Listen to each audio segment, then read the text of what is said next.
Good morning বন্ধুরা। তো এই যে দেখো সকাল সকাল উঠে সব কাজ কমপ্লিট করার পর আমি খেতে বসে পড়েছি। তো খাবারে ছিল আলু ভাজা, মুড়ি, শসা, পেঁয়াজি।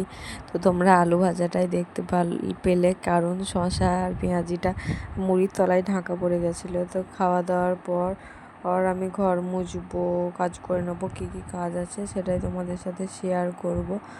তো দেখতে থাকো।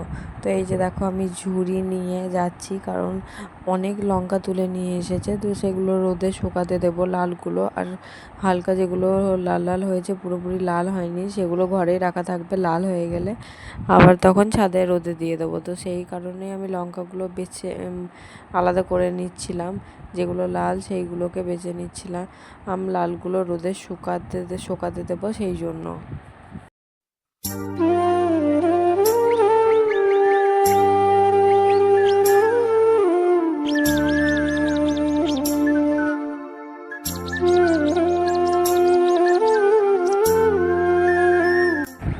তো এই যে আমার এতগুলো মানে লাল লঙ্কা বাছা হয়েছে, মানে এতগুলো ছিল, যতগুলো লঙ্কা ছিল তার মধ্যে।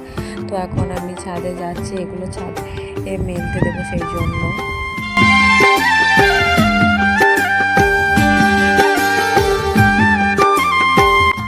আগের দিনও কিছু লঙ্কা দিয়েছিলাম, তো সেগুলো একটু শুকনো হয়ে গেছে, সেগুলো এই টিনের মধ্যে রাখা ছিল।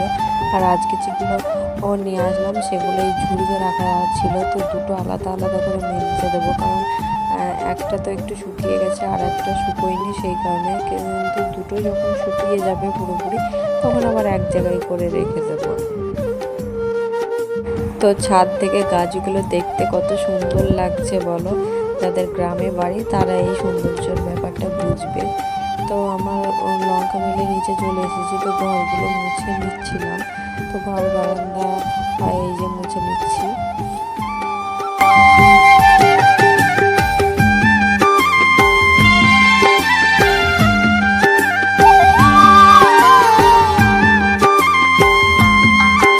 তো আজ সারাদিনের ব্লগটা কী যে করেছি সেগুলো আর নেই, কোনো ক্লিপই। তো এই যে ঘর মোছামুছি, এই ক্লিপ কয়েকটাই ছিল, তো সেটাই তোমাদের সাথে আজকে শেয়ার করলাম।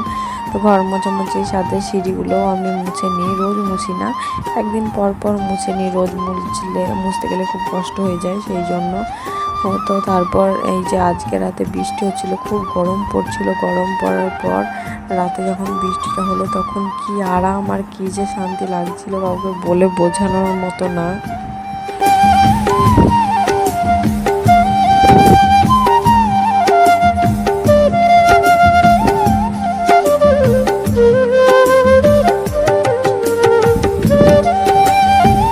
তো এই যে দেখো বৃষ্টি হচ্ছিল আর আমি ছাদের সামনে দাঁড়িয়েছিলাম, আর বাইরের দিকটা কেমন অন্ধকার দেখো। ভিডিওটা এই পর্যন্ত।